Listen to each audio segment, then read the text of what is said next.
La seconde A' et la seconde B du lycée Ingres de Montauban posent pour la photographie de classe. La photographie de classe est un rituel de l'école républicaine. Elle est pour un écolier une étape, puis un souvenir. Dans son récit « Telle a été notre aventure », Bernard Piquemal, élève de la seconde A', en fait un point de départ. Certains de ses camarades de classe sont devenus résistants. Pour restituer cette période des jours sombres au lendemain de la Libération, nous avons sélectionné 10 clichés. Pour faire reprendre vie à ces silhouettes du passé, nous les avons associés à des témoignages. Ces lycéens fondèrent avec moi Maurice Oustrière à la rentrée 1940, la phalange anti-nazie, la PAN. Les autorités transformèrent le lycée Michelet en hôpital militaire. Filles et garçons durent se partager les lycées Ingres. Nous étions persuadés que les Allemands n'oseraient jamais attaquer. Alors nous profitions des plaisirs qui existaient encore en écoutant Tino Rossi. Et puis en 1940, ce fut un coup de tonnerre dans un ciel pur. Une vingtaine de personnes marchent le long de la route.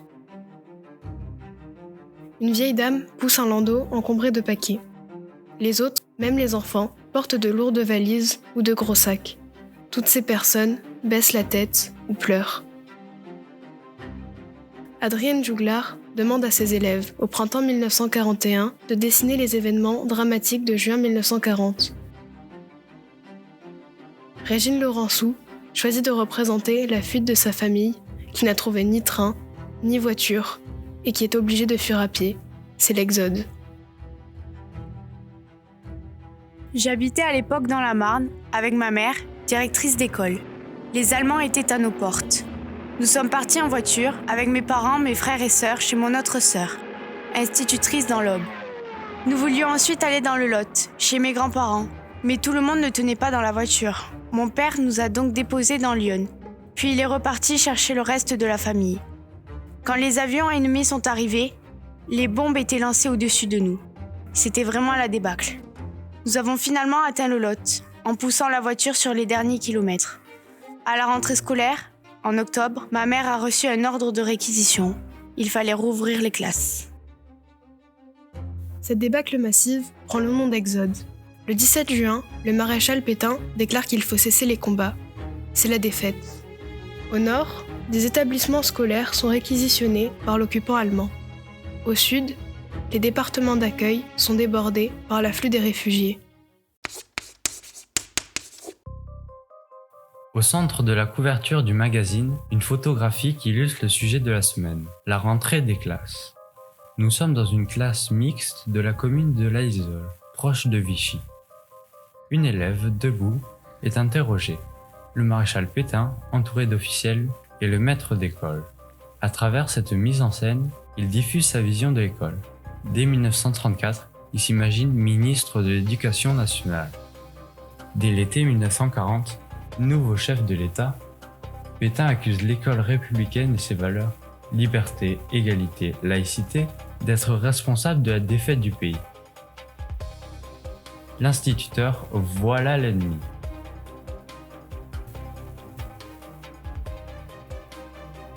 Les mesures contre l'anti-France, les francs-maçons, les juifs augmentent le nombre de déplacements, de mise à la retraite d'office ou plus brutalement de révocation. Pétain impose une école inégalitaire.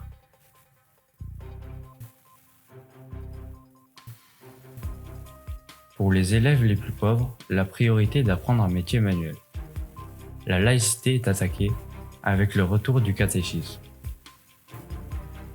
La discipline devient le socle de l'école. Cette photographie impose l'image d'un Philippe Pétain, maître de l'école.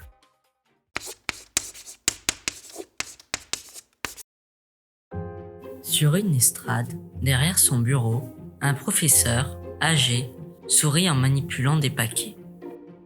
À l'arrière-plan, un petit portrait officiel et obligatoire du maréchal Pétain. Monsieur Planet, professeur à la faculté, avait été rétrogradé. Il était devenu enseignant de philosophie au lycée Ingres de Montauban. Il déchaîna notre enthousiasme par ses mimiques que jamais il n'accompagna du moindre commentaire. il fit entrer la résistance par tous les pores de notre peau d'élève. Lundi matin, les élèves et les professeurs étaient regroupés dans le parc du lycée. Le proviseur se plantait seul sur le perron pour ordonner le salut au drapeau. À ce moment-là, s'avançait M. Planet, coiffé de son chapeau, les mains aux poches et la cigarette aux lèvres, les yeux fixés droit devant lui. Il passait devant les rangs d'élèves, puis grimpait les marches devant le proviseur furieux et impuissant. En classe, il fermait la porte, montait sur l'estrade, tournait le portrait de Pétain qui pendait derrière lui contre le mur et satisfait, souriant, disait « Maintenant, nous pouvons commencer !» C'est toujours avec émotion que je regarde la photographie de M. Planet, riant aux anges devant la valise pleine de paquets de tabac que nous venons de lui offrir pour lui témoigner de notre admiration. Recteur, inspecteur, directeur sont sollicités pour dresser les listes de francs-maçons, de juifs et de mauvais français. Leur rapport démontre que l'opposition des enseignants et des élèves au maréchal n'est jamais frontale en 1940. Elle est discrète, symbolique et finalement efficace. La désobéissance visible est donc la première étape de la résistance civile.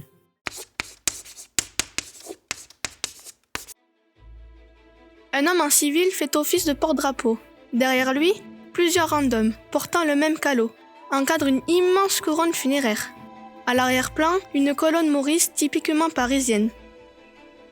Les étudiants de l'Institut agronomique de Paris organisent un défilé pour commémorer l'armistice du 11 novembre. Elle est la seule image de cet événement. Pourquoi ? Le 11 novembre 1940, dans la cour du lycée Henri IV, un garçon me dit « Fais passer » et s'éloigne. J'avais dans la main un paquet de tracts. Il convoquait une manifestation de lycéens à l'Étoile. Je courus dans la salle de classe pour les distribuer. Le soir de ce 11 novembre, au lieu de rentrer chez moi, j'allais prendre le métro, station Odéon. Je remontais l'avenue, une bande d'une vingtaine de lycéens se formait. On n'avait rien prévu. On se mit alors à crier « Vive De Gaulle !» parce qu'alors, il n'y avait que lui. Et puis « Vive la France !» et « Vive la liberté !» Aussitôt arrivés sur la place de l'Étoile, des milliers de lycéennes ainsi que de lycéens débouchèrent de tous les avenues. Il y avait devant nous des véhicules blindés et des soldats avec des fusils. Je me retournai en entendant une rafale de mitrailleuses. La place était vide, sauf quelques casques. Ils nous enfournèrent dans leur camion vert à coups de crosse dans le dos.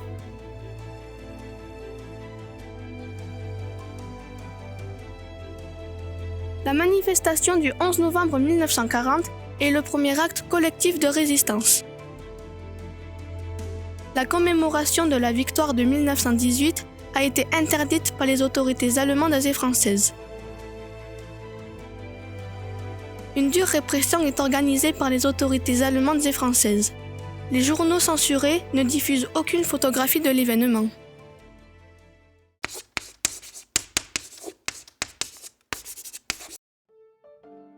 À gauche, la lettre I comme image. À droite, la photographie d'une jeune fille dessinant le portrait du maréchal Pétain. Cette double page appartient à un abécédaire largement diffusé, alors que le papier dans les écoles manque. Dès Noël 1940, des concours scolaires sont créés.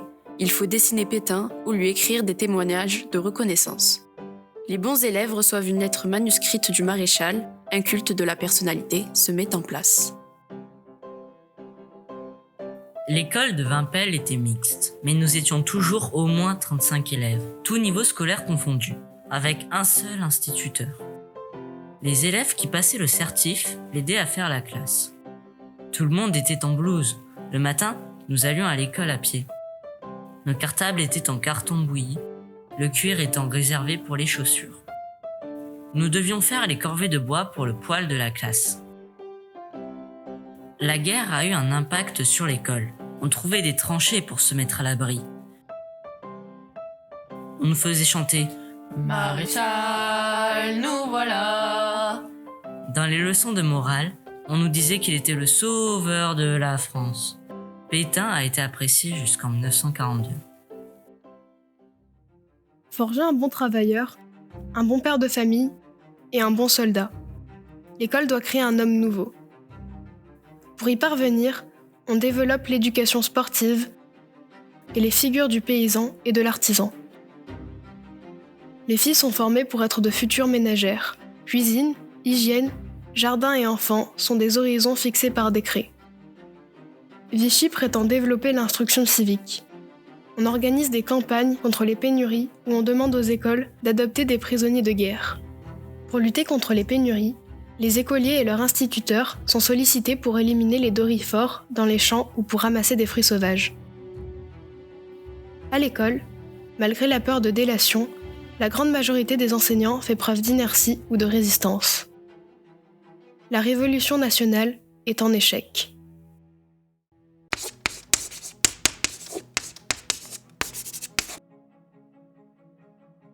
Une plaque commémorative honore la mémoire d'un jeune homme de 20 ans. Résistant, il a été fusillé par la milice. L'école du présent rend hommage à un élève du passé. Le fossé se creusait chaque jour davantage entre les résistants et les collabos. « Oh, à mort, Pétain! À mort, Laval !» répondait un. « De Gaulle sera fusillé comme tous les traîtres !» Notre chef de file était Louis Sabatier. Le 11 novembre 1941, il grave le V de la Victoire et la Croix de Lorraine sur le monument aux morts. En octobre 1942, je rencontre à Toulouse Maurice Fonvielle, instituteur, franc-maçon, qui met en place le réseau libéré et fédéré. Par deux fois, il me confie une valise bourrée de tracts et de journaux clandestins. Je devais les livrer à notre professeur de gymnastique, Monsieur Figarol. En mai 1943, Louis fait appel à moi pour détruire le parc automobile allemand à Albias. Par chance, quelqu'un avise Louis que les Allemands nous attendent. Bernard Picmal décide d'interrompre ses études et de rejoindre les forces françaises libres. Arrêté en Espagne, il parvient à rejoindre le Maroc et à faire ses classes militaires. Je me souviens, avec Louis Sabatier et Lapon, nous publions un petit journal clandestin, L'Étincelle. Le 16 mars 1943, Lapin organise une grande manifestation populaire contre le STO à Montauban. Plus tard, Louis devient maître d'internat au lycée Ingres, tout en poursuivant ses études supérieures. Nous adhérons au FTP. Nous contactons de jeunes officiers pour récupérer des armes cachées. Avec Louis, nous faisions sauter les vitrines de la LVF, du local de la milice ou des commerçants collabos. Le 2 février, Louis tente de placer une bombe devant le foyer des soldats allemands.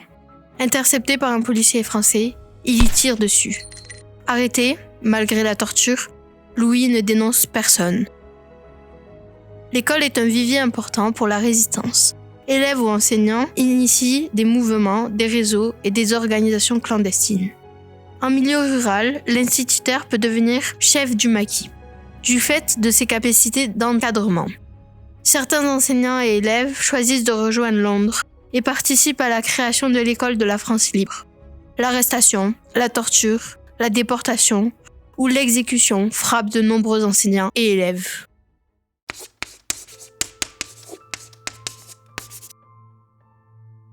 Une grande maison. Sur le perron, une femme. Elle surveille le départ à l'école d'enfants. Nous sommes à Moissac. Cette maison est un centre d'évacuation des enfants juifs, créé par les éclaireurs israélites. Un couple, Sata et Édouard Simon, permettent à 500 enfants juifs d'échapper aux rafles. Les enfants vont à l'école communale de Moissac ou travaillent dans des fermes-écoles. Comment ça? Des juifs chez moi? Des juifs chez moi? Sachez que si j'avais la moindre connaissance qu'il y a-t-il des juifs ici, je n'attendrais pas la milice. Je les aurais fait arrêter moi-même. Le directeur de l'école de Beaumont-de-Lomagne, en criant si fort, vient de prévenir 4 enfants juifs cachés chez lui depuis la fermeture de la maison de Moissac. Leurs parents seront déportés et assassinés à Auschwitz. 76 000 juifs sont déportés par les nazis. Ils reçoivent l'aide des forces de police de Vichy. Les instituteurs et les élèves se comportent comme le reste de la population. Les écoliers juifs, porteurs de l'étoile jaune, sont parfois victimes d'antisémitisme. Mais des enseignants et des élèves contribuent à leur sauvetage. Ils hébergent ou cachent parfois des familles entières. L'instituteur, souvent secrétaire de mairie, fournit de faux papiers aux pourchassés. Les enfants peuvent ainsi retourner à l'école.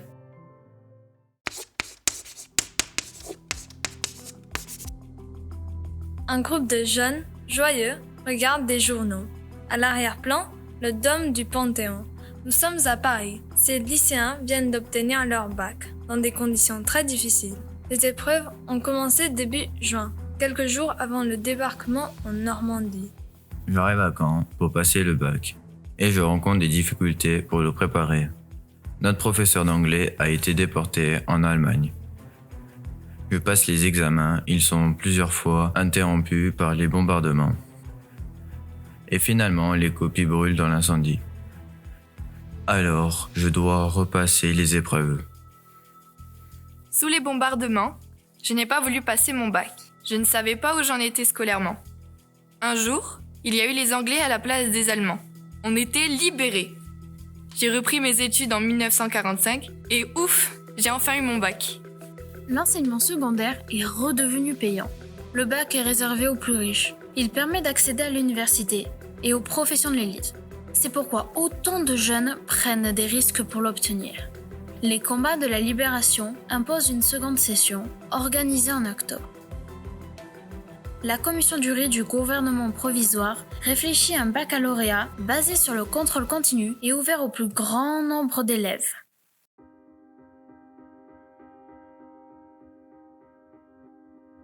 Accompagnés d'adultes, des enfants tiennent sous leurs bras des livres. Au-dessus du vendeur, une pancarte indique que cette librairie prépare la rentrée des classes. Les manuels scolaires manquent. Ils ne sont pas gratuits dans le secondaire. En 1945, j'ai 13 ans. Je reviens à Paris après 5 années d'exil. L'enseignante me demande d'écrire. 8 mai 1945, abdication de l'Allemagne. C'est la victoire. À la rentrée suivante, dans le secondaire, nous n'avions plus d'uniforme. Les filles avaient des robes soignées, l'apparence avait pris de l'importance, et on jugeait ma tenue. Oubliant les jours sombres, l'école républicaine prépare sa rentrée. Tout manque. Les problèmes de santé touchent beaucoup d'enfants. Au lendemain de la libération, il faut mettre en pratique le projet commun. Démocratiser l'école.